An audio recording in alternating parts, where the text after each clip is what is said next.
And because government's most powerful tool is policy making, all I needed to do, it doesn't cost money, it's just brain power, was to put together an automobile vehicle assembly policy. That was all. I didn't need to borrow to bring resources into the country, just policy. And because of the quality of the policy, within a matter of 1.5 years, we have 5 out of the 6 global auto companies all assembling vehicles in Ghana.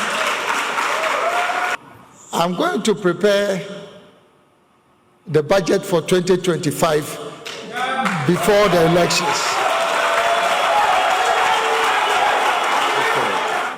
Because remember, with our current situation, we have literally exited ourselves out of the international capital markets. With the type of domestic debt exchange program that we executed, we have also exited ourselves from the domestic market. So the only window available for us is private, domestic, and foreign capital. And that is why we have to build a strong partnership with the private sector. I was working somewhere and then people were engaged in the program. They were talking on politics. And then they mentioned Honorable's name. And then because I know him personally, I stood and I was listening. And they said, Honorable is too gentle to be a politician. It's too gentle to be a politician. Because all those people in politics are dirty people. And I said, no. Then I said, the right people to be in politics are the people who are needy. Because if you give us bad policy, we'll have a bad economy. And we thank God we have such a person like this. The Minister of Finance has no right to be taking credit for the marginal improvements that we are seeing in the economy. Because it is clear that it was against Ghana going to the IMF. And I can say with pride that I was one of the few senior leaders in government that made a decision that we had gotten to a point where we had no choice. That's what leadership is about.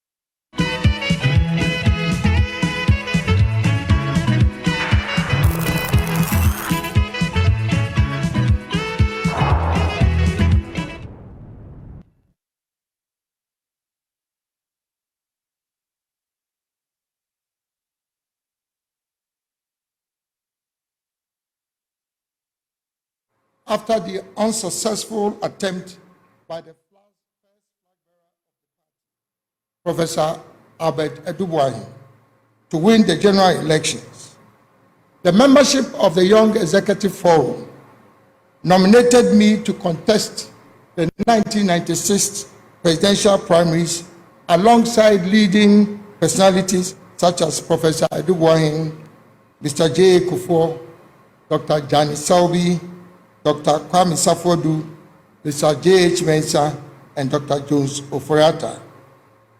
I was prevailed at that time upon by some senior members of the party, in particular, Mr. Akenten Apiamenka and Mr. Stephen Kreku, both of blessed memory, to sacrifice the opportunity to contest for the leadership of the party and rather support my senior colleague aspirants. From 1996 to 2000, I played a leading role in supporting the bid of the then candidate J.A. Kufuor to win the general elections and become president of the Republic of Ghana in 2001.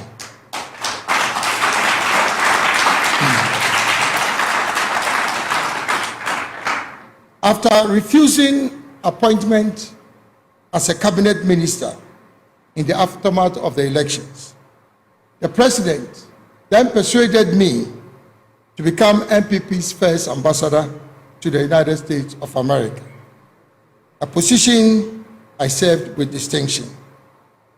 I was subsequently appointed in 2003 as Minister for Trade and Industry and Presidential Special Initiatives to implement a new paradigm of economic development, which I had introduced in 2001 on the assumption of office by President Kufuor. Between 2003 and 2007, I led the government's program for enhancing private sector development and ushering a golden age of business in Ghana. In 2007, I joined a distinguished group of 17 presidential aspirants to contest in the presidential primaries of the NPP. In that election, under very strange circumstances, the electoral process was truncated on the day of the election on account of accusations leveled against me of influencing the course of the elections. This strategy was designed to create disfavor against me in an attempt to diminish my popularity and the massive support I enjoyed amongst the rank and file of the grassroots of the party. In spite of this unfortunate occurrence, however, when the votes were finally counted, Nana Addo Dankwa Akufo-Addo came first and I was the runner-up.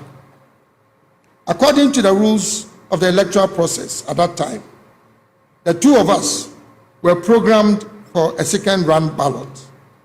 It was in response to this development that I made my landmark declaration that to avoid a further deterioration of peace in an already divided party, I would make the supreme political sacrifice not to contest the runoff, but rather support my senior brother, Nana Addo Dankwa Akufo-Addo, to contest as the flag bearer for NPP. To contest as the flag bearer for NPP in the 2008 general elections. Despite the sacrifice I made to unite the party, as referred to above, there were very serious post-primary attacks on my supporters all over the country and an open show of hostility. Some of my supporters were victims of brutalities and continue to bear the scars of that treatment. I made several representations to the then leadership of the party, drawing their attention to the rancorous and divisive behavior of some elements in the party. Regrettably, however, my representations went unheeded.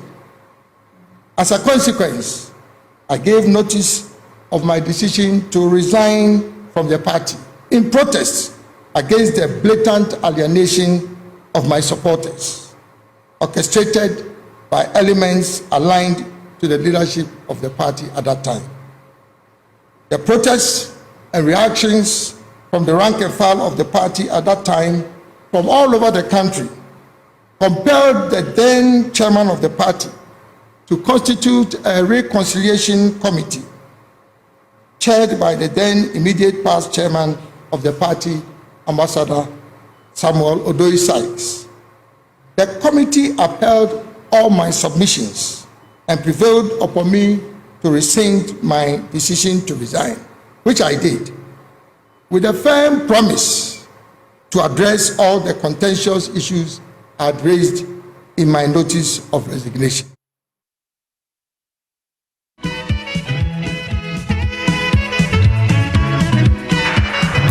Most authoritative news analysis platform, and here on Newsfile we put Ghana first.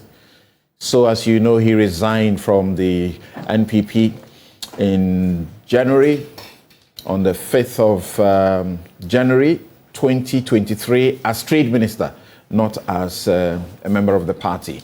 And then he left the party on the 25th of September and declared his intention to run for presidency as independent candidate on the vehicle Movement for Change.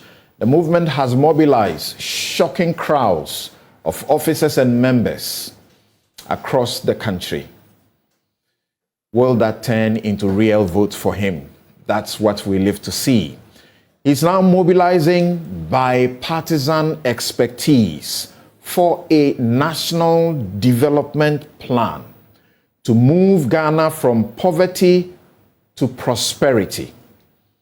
A transformation he firmly believes is not possible under the NPP, and I guess not under the NDC either. Good morning and welcome to Newsfile. Thank you, Samson. So far, you look good in your Thank you, African sir. way. Thank you, sir. And you're looking very good too, sir. Thank you. And for our radio listeners, my guest is the Honorable Alan Kojo Tremating, presidential candidate and former Minister for Trade and Industry. So, yesterday there was a national economic summit. We're interested. Tell us about this summit. Thank you very much, Samson. It is obvious, at least to me, but hopefully a lot more Ghanaians, that what this country has been yearning for is a decent conversation on how to fix our economy. We have many challenges, there's no doubt about that. But I think there's consensus in this country that the most difficult challenge confronting us as a nation is our economy in crisis. Now, regrettably, the government has failed to respond to this desire of Ghanaians to bring all of us together to think about how we move this country forward. Look, I'm a politician, and I'm fighting for power. But it is true that I'm also fighting for a cause. And that cause is to bring economic prosperity to our country. You have said that so many times. And it therefore makes sense that I make a contribution in trying to mobilize the collective talents of this country, start thinking about how we fix our economy. I don't need to wait for the government to do it. It would have been useful if the government had taken that lead. Right. But we know. And that's the gap that I sought to fill. Right. And you are absolutely right that Ghanaians are looking for a conversation about bread and butter, how their livelihoods can be improved. And many say this is why Dr. Bawumia caught on so well and assisted the NPP to win power, because he did the economic conversation. Is this not yet another of the usual talk shops? And in your case, a vehicle for votes? First, there's a tendency in this country that people feel when they listen to politicians that they come to a conclusion that, oh, we've heard this before. Yes, you may have had the opportunity of listening to other politicians basically say the same thing. But the important thing to consider is who is the messenger. It's not about the message. It's about who is the messenger. Who are you listening to? That's what is important. I cannot hold brief for what other politicians have said in the past. I want people to listen to me and understand what I'm saying on the basis of my own record and my credibility. So it cannot be just another talk shop. Right. I have a very distinguished career both locally and internationally, in various fields, in public service, in politics, in enterprise development, in the private sector, and in law. And so it is on the basis of my professional record that I make those representations about what I can do for this country. So you have decided to bring your movement of change, brought these experts from various, fields, academia and the rest of them, to come and talk solutions for our economy. Yes, we know your background. We know how you transited from the UN, how you took on Empretec. We know about the things you have to do, PSIs, and then now the FCFTA. Yes, of course, bringing us the headquarters of the AFC. It's not just about bringing the headquarters, but about crafting and being the chief architect. And in fact, before that, my reading tells me that you initiated a process that led to what is known as the World Economic Forum now. Yes. All of that apart, you are the man seeking the mandate to be able to transform the economy. These aspects you brought, they are not in the same ship with you. So they will not be there for the implementation. No guarantees. Let me speak to that. What culminated in the summit was many months of consultation and discussions amongst different groups of experts. And I've made it known that the difference and the value that I bring to our politics is a promise of a great transformation. And so many months ago, I put forward to the country a great transformational plan. That's right. Now, so this great transformational plan, the GTP, was the working document that was the subject matter for the discussion at the summit. So it was not just a question of people coming together and generating ideas without coordination. There was a blueprint, which is a great transformational plan, which was the subject matter for interrogation by different stakeholder groups.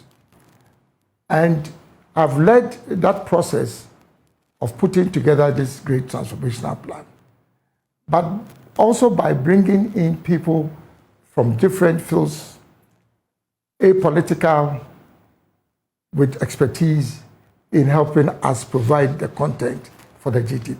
So that was the basis for the discussion. Yes, and my questioning remains that these persons who helped in generating whatever ideas it is and brainstorming the solutions for our economic recovery and future are not in the same ship with you. Yeah, but not in the same political ship with you. Yeah, but Samson, let me then put this into the appropriate context.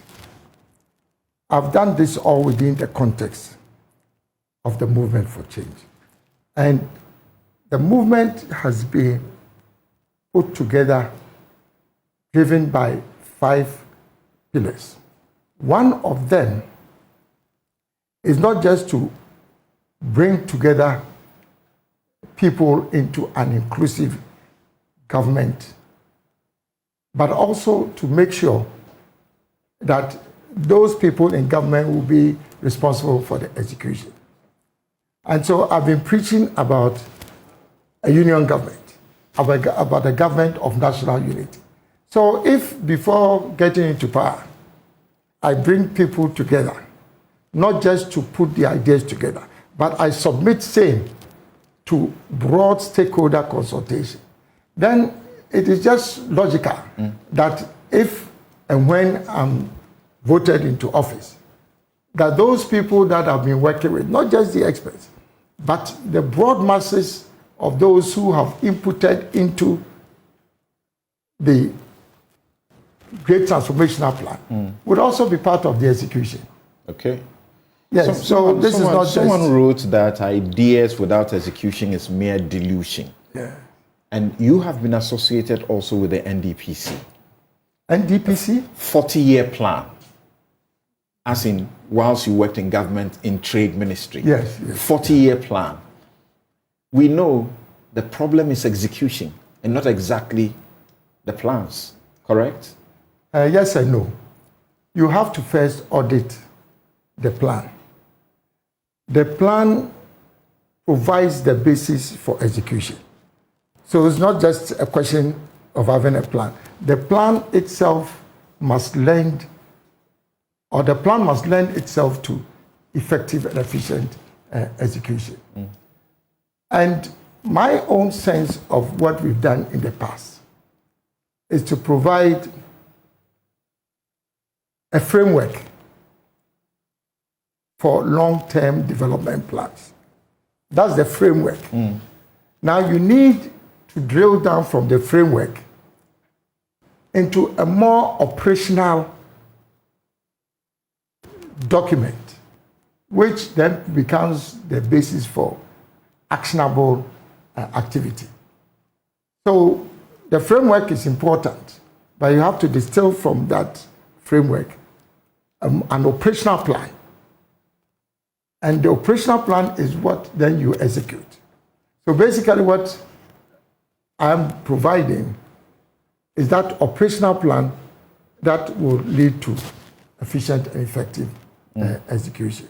Let me get people to appreciate why, for example, you say we need a plan, and many agree with you on that. Yes. That the last government, as in the NDC regime, decided that we needed affordable housing.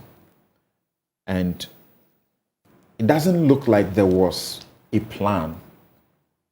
They just looked for a place and went and began building towards 5,000 houses and spent $197 million US, completing about 1,502 units.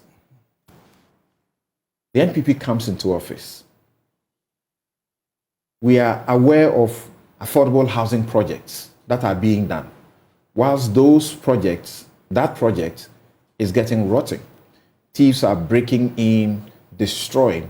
And the government says we need 32 million cedis to be able to complete that. People say that does not make sense. That is waste of the country's resources. And this is not just the first time. You had Kufuor's affordable housing. The NDC came, abandoned, and began their own STS. We ended up wrong places, all of that. That is what a plan solves. But is it not really about being committed to executing our resources usefully?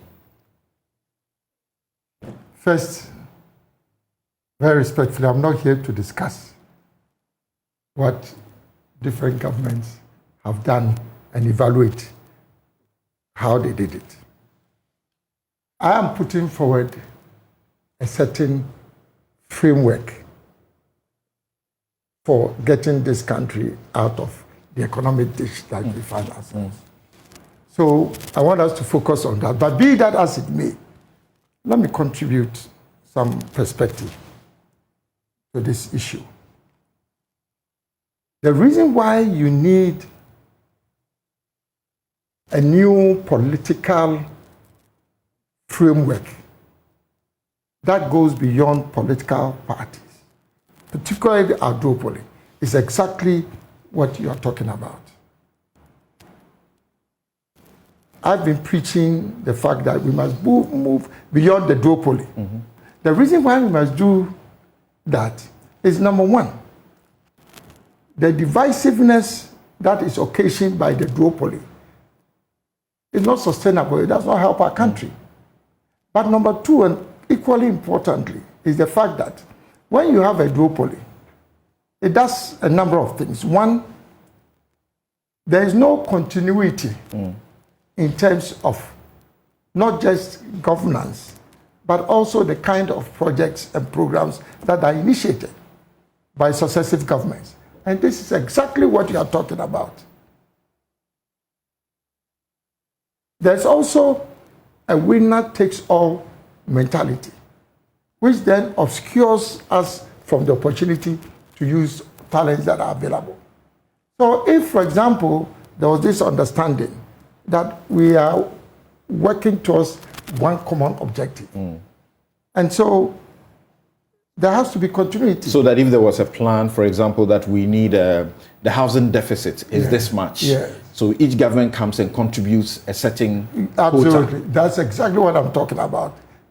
So then we agree in an operational plan. Right. That there are so many people in Ghana, so many categories who require different types of housing. And this is basically how we should go about delivering houses. And then a government comes in, they start, and then if another party comes in, then they continue. So right. basically, that speaks to the validity of the concept of this non-partisan approach to politics. Right. And just before you came in, I played this clip of Dr. Nyaw Tamaklo asking a question of Kwame Pianing at the UPSA annual leadership lectures. And he asked the question about China, the Singapores of this world, and how it is deliberate planning that has led them to the successes and the economic, liberation that they find themselves today. Yes. And ask Kwame Pianing that, what's the problem with us? We have had an attempt to have such plans through the NDPC once again, but the politicians have jettisoned it. What is it that you are going to do to ensure that this will be different? The NDPC does not lead this country. The NDPC does not go to general elections to seek for, the mandate to rule. So the difference between what is happening and what I have been talking about is the fact that you need a leader who has one vision, who has competence, who has the integrity, the selflessness, and the execution capability. So once you have a leader that provides those characteristics, then that will define what the NDPC does. I'm not in any way, please don't get me wrong, devaluing the importance of the NDPC as an institution. But I'm talking about the fact that it is a question of leadership. The NDPC must draw their strength from the direction that is provided from. So if, for example, I'm talking as a leader, which I want to make clear to the people of this Ghana, that the value that I bring to this conversation is about transformation, about economic prosperity. That is what I am talking about. And once I set that direction, then the content of whatever NDPC does, and even the selection of people who go to constitute the membership of the NDPC will then be properly directed. You don't need an NDPC that is just a consolidation or representation of various institutions. It doesn't work that way. So, for example, if you go to more matured economies, when they talk about an economic management team, it's not just bringing ministers who are in your government to sit there and just swallow whatever the party believes in, or the government believes. You bring people who have the capacity to add value to policy. And remember, I think, you see, the main weapon that every government has is the power to make policy. That is the most powerful weapon. And it doesn't cost anything to make policy. But the quality of your outcomes as a politician is based on your capacity to be able to shape and drive policy. Right. So this summit feeds, as you say, very well into your great transformation plan. Yes, very much so. Is it to say that you are still in the consultative process, or as we speak, we have a certain clarity about what the plan is that will deliver us from this kind of IMF poverty? Yes, I like that. Now, there's clarity about what the plan is speaking to, because it's documented. And I'm not one of the politicians that will say, oh, but if you bring it out and people know about what you want to do, then either people will steal your ideas. Or their manifestos. I'm not interested in that. Okay. I know with the help of God, I'll become president. And so I want to prepare what will make it possible for me to make a difference before I get to power. Not to wait until they give you the mandate and you are now coming to put together a team to decide what you want to do. That alone takes 1.5 years. If you wanted to share with us one of the diagnoses and the, as it were, the prescription for our economic, situation, what will it be in that plan? I would say, let's say, currency. The stability of our currency. I mean, look, I have 150 policy prescriptions in the whole GTP, which are categorized under 6 thematic areas. But the focus on this one was just the economic cluster.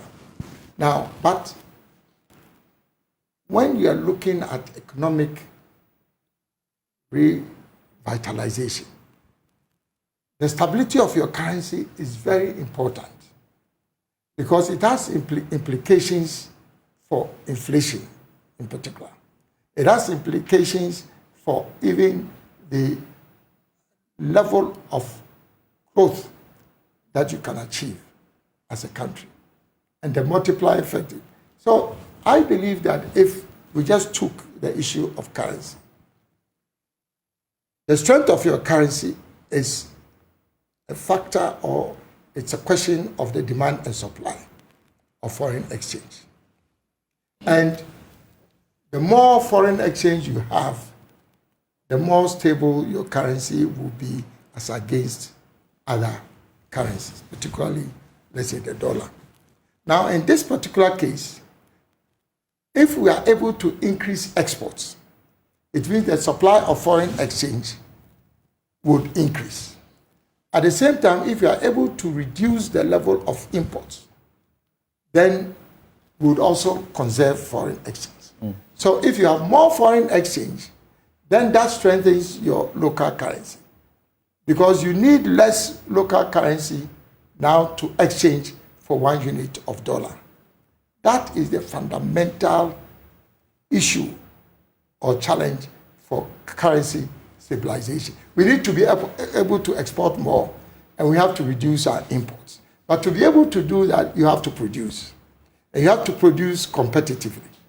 That's the whole thing about being able to industrialize. Right. So the basis of industrial transformation is for you to be able to produce, export, reduce your imports, and then that strengthens your currency. The way to easily get people to buy into this and have faith that Alan Kyerematen will be able to deliver this to Ghanaians, and he's the option in these elections, is trust, track record. They say, by their fruits, you will know them. Yes. These shall be known. Yes. After your work with the UN, with Empretec, then you did 2001 to 2003, thereabout, you did ambassador to the US. Then from then, you became trade minister and PSI, Presidential Special Initiative, throughout. Then in Akufo-Addo's regime, you have held on to this position until you resigned. That's a cumulative of about some 14 years in that kind of work. What do we have to show for as the platform to trust that Alan will do as he says? Samson, I thought you were moving on to a very interesting analysis, but then you seem to have just restricted that to the political space. If you're looking for a leader, go beyond and look at where he started from. That is what is important. There are many people in key government positions who have no business being where they are. If you look at their past record, what have you done? Where did you come from? How did you get there? Now, so I want us to go beyond that. Where did he start from? I mean, basically, I started my career in the private sector. I was one of the youngest managers ever recruited in Unilever. In the olden days, it was called UAC. At the age of 22 years, I was a manager in the Unilever. And my record in Unilever is there. That has been a successful brand. Everybody who knows about the history of UAC in Ghana will know about me. So I have a firm, solid record of success in the private sector. I did not just spring up, as a politician. But then, interestingly, I left Unilever only for one thing, because at that time, I also wanted experience in the public sector. And I became a principal consultant in what used to be the leading organization for restructuring government enterprises, which was called the MDPI. And that also provided me with the expertise and the experience and the exposure about how to fix the public sector. So I came from the private sector, high level of executive performance, moved into the leadership of public service management and consulting. I mean, many people don't know that I led the team in the 80s to reorganize the whole civil aviation sector. That was when we decided to break the civil aviation into two: airport company and then civil aviation authority. So you cannot just come around and speak your way through to become president. What did you do in the past? Yes. Do you have a record of public sector, performance? So that actually then took me to a point where, in spite of the fact that I had been successful in the private sector in public, the UN convinced me then to start a program to develop small and medium enterprises in Ghana. So that's how I created and founded the MPTech program. And I can tell you, 60 to 70% of the high-performing local companies in Ghana all came through the MPTech program. I don't want to mention it on here.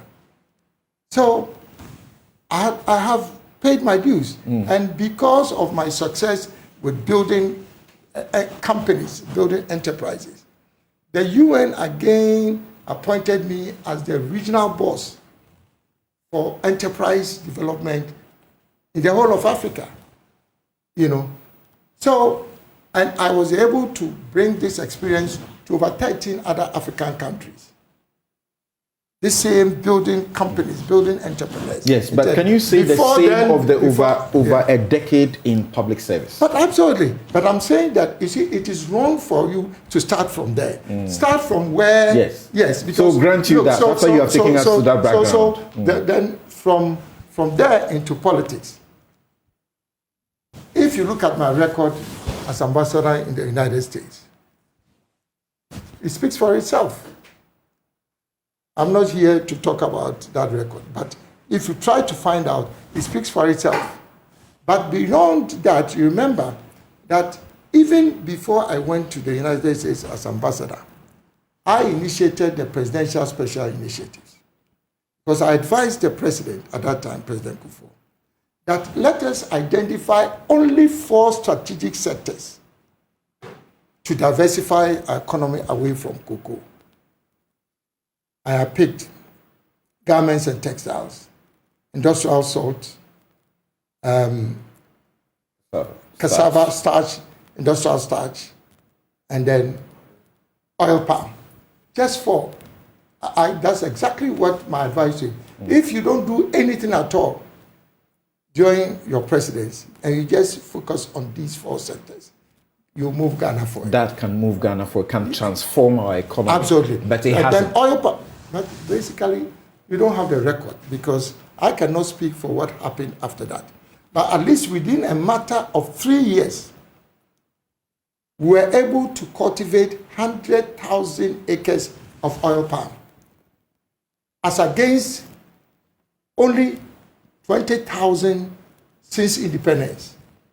Before I introduced the PSI on oil palm, since independence, it was only about 20,000 acres of oil palm that have been, and that was actually just between the big multinational companies, Norpalm,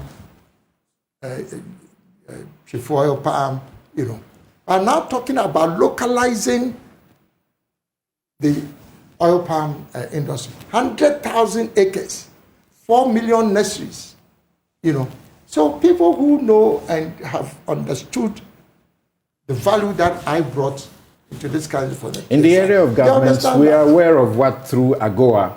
Yes, and it which was all the PSI. Yes. Exactly. Yeah. We're able to get for this country Yes. is progress. Yes. Yeah. But when you talk about this oil and everything else, and somebody walks into, you know, the shelves today to want to buy oil, and everything they see is imported, it doesn't speak well of what was meant to be the game changer. Yes. Yeah. You've read it 100% right, but don't put that blame on me. I have nothing to do with that. I've told you what I did. If there was continuity of government, just listen to what I'm saying. I provide direction and execution, not just talking. And so we start a new initiative to transform our oil palm industry. Look, Malaysia earns $20 billion every year. $20 billion from oil palm alone.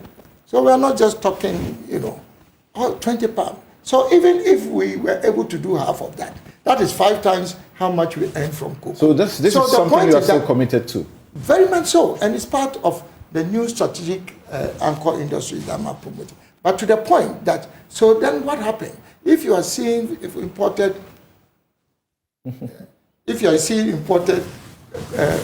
cooking oil on our shelves, and you know the story, what I'm telling you now, but that's the more reason why I should become president. Because even at that time, even without being president, I provided that direction. If there was continuity, as I'm saying, that you see, you don't need to elect a president on the basis of political color. Right. It doesn't make sense. Is it because you are MPP or you are NDC, it makes you the right person? But sir, your 1D, 1F platform Yes. was to continue from Yes. the PSIs. Absolutely. Not just to continue, but to expand it in different ways and to localize it further. And Because you can this was today, decentralizing. and you can say today that you are proud about that project. It is the most revolutionary and the most innovative and the most comprehensive program of industrial transformation, not only in Ghana, but in Africa. You see, when I travel around, I used to travel around with President Akufo-Addo. In countries that understand what development is, the first thing they tell President Akufo-Addo is that you have a great project in that one district, one fact. Everywhere we've been to. So we are not celebrated in our own country. But I'm very happy that you've been able to. The results should be so abundant for Ghanaians to see, and without anyone telling them that this is the product of 1D, 1F. But as we speak, as the last time we checked, we don't even import, we don't even produce 2% of the poultry we consume, and that takes us millions of Ghana cedis, of dollars all the time.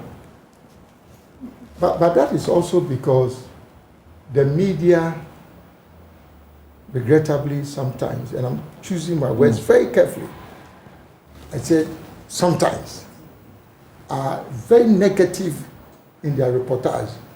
I mean, if you have a Joy News report on 1D1F, which is so biased, they go around shooting, images of 1D1F companies. They don't provide enough content for people to evaluate what they are showing to the people, and it's all negative commentary about 1D1F. Negative commentary cannot. Who does it help? Negative commentary cannot replace and overcome the reality. Yeah. The reality must be so unavoidable that no one can use their negative, false commentary. Yeah. But Samson, let me ask you. To stop what is Samson, real. Does it help for that negative commentary? If the companies are collapsing, yes, the story has to be told. But it has to be told in a transparent, in a balanced and fair manner. That's all I'm saying. Okay. And please don't argue about That's it. fair. Because That's fair to say. You see, the 4 pillars of journalism is to do what? Is to inform, educate, entertain. So what we are talking about is that if it is about having a balanced, fair analysis, then you not just show that. But anyway, I think you're making a very important point. All right. I think there is no doubt, or you are not disputing the value of the One District, One Factory program. Absolutely not. Now, if you are now trying to audit the challenges and somehow we can make it better, that's another conversation. All right. And the government knows that because we have not prioritized industrial development, the amount of resources that is required to make 1D1F even more productive, those resources have not been deployed. That's basically what it is. You're still here on Newsfile. This is our very first segment in the special with Alan John Kojo Kyerematen, presidential candidate and a former Minister for Trade and Industry.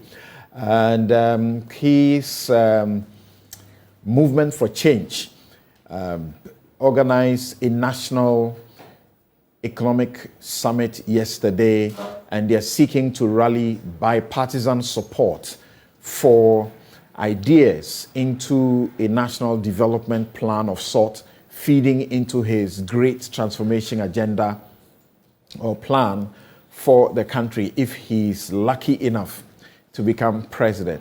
I've got a lot of messages from you, but we've got just a couple of minutes to wrap up. This one, Nana says that I've had the opportunity to work with Mr. Kyerematen, and I am always amazed by how detailed he is. We introduced an initiative that had infrastructure involved, and this man will demand an action plan that must contain every single activity step needed for a successful launch of the initiative. And he will sit down with us himself to interrogate the action plan and demand answers for inaction. I remember he wanting to know whether we mowed the grass with a mower or cutlass. That is how detailed he can be with what he seeks. This one from Suleimana, it says, Alan's basis of resignation from his ministerial appointment and from the NPP make it utterly impossible to trust that his new drive is based on true passion. His new sermon of deduopolizing Ghana's politics was never heard until he decided to leave the NPP after he felt hard done by. If he had won the primaries in NPP, will this sermon ever be heard? Plausibly, no. As a watcher, I cannot take that as anything different from what exists now. So there are many who have messages, positive, and as you would say, negative, but they are criticisms. This one from Iraba, she says, will Mr. Alan Shremanting have led MPP if he was chosen as their flag bearer? Why is it that he knew MPP has messed up but still decided to contest? This is a dent on him and it's making it difficult for people to support him. I saw that Ghana needs an independent candidate and not a political party. I have been writing about it for some time now. Political parties are a chain of thieves and we can't take them out. I agree with him on the plan. This I have been advocating for. It is the main reason we are wasting a lot of monies. Will he complete all cost-efficient, uncompleted projects in the country before starting new ones? Let's know his take about that as well. So, briefly, positive commentary, and there are so many I will share once we are done with this in the next few minutes. Okay. But you take the criticism in good faith, don't you? Oh, very much so. I mean, look, I mean, that is me, that's my style. I have no difficulty if people disagree with me. But because I take things seriously, you have to be able to convince me that you yourself, you understand what you are talking about. That's how people have been misled, in this country. So I don't have any problem if people feel differently. Great. So I had asked earlier that is it really about lack of plans or corruption that is frustrating the plans? And I use the affordable housing project as an example. Is it really about lack of plans or corruption that is the major problem, frustrating the plan? Because it does appear as if the political leaders go in and the first thing is build a war chest, steal as much as you can. And today we see the brazen corruption. We see them. You must be such a novice not to see it. People who had no business to their name today can afford what you can't imagine. And you don't know where the money is coming from. It definitely is coming from corruption. And they are within the government. So corruption is the biggest bane, isn't it? You are preaching to the converted. But let me qualify my understanding of what you are saying. The bread and butter policy issues with the economy are important. The governance-related issues are also important. They are two sides of the same coin. So they have to be dealt with on two parallel tracks, operating with the same level of intensity at the same time. So if you look at my GTP, it's not just, I have 6 clusters. There's the economic cluster, which was the subject of this summit, but there's also the governance cluster, where we deal with corruption, where we deal with constitutional reforms that will improve the quality of our governance, where we deal with our behavioral and attitudinal changes as a people. So the governance issues, including very much what you are talking about, corruption, has an impact on the economy and on the economic cluster. So, as I said, if we could just abate corruption by 10%, only by 10%, it would increase our economic performance by double of that, about 20%. So it's a question. We have a 5,000 housing project, 5,000 unit housing, affordable housing project. And we sink in excess of $100 million, only completing 1,000 plus of that. And we still need about 35,000 to complete that. That is how corruption is staring us in the face.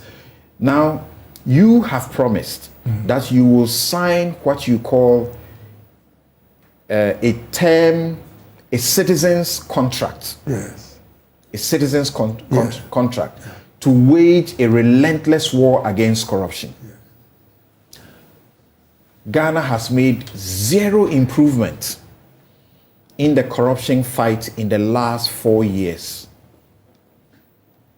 What can you do differently? Is it just about signing a contract with us? First, and I want to repeat this, I don't think we have enough time to interrogate the corruption challenges in our country across various governments.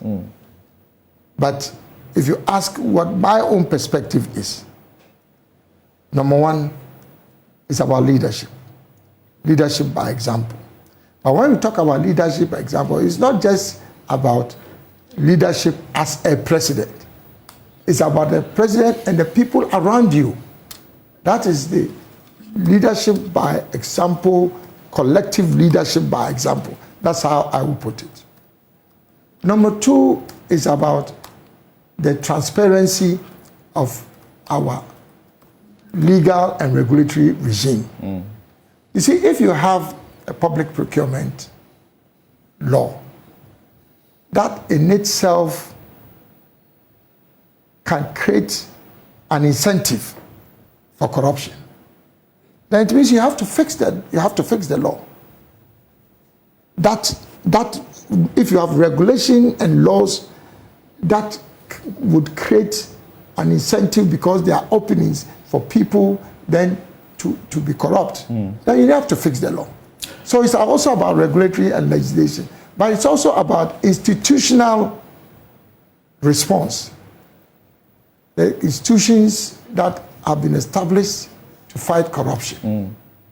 What is the level of resource allocation to them? Who are appointed into those This government passed a very important corruption instrument, the Right to Information, law. Set up a special prosecutor because attorney generals cannot prosecute their own. That's a fact.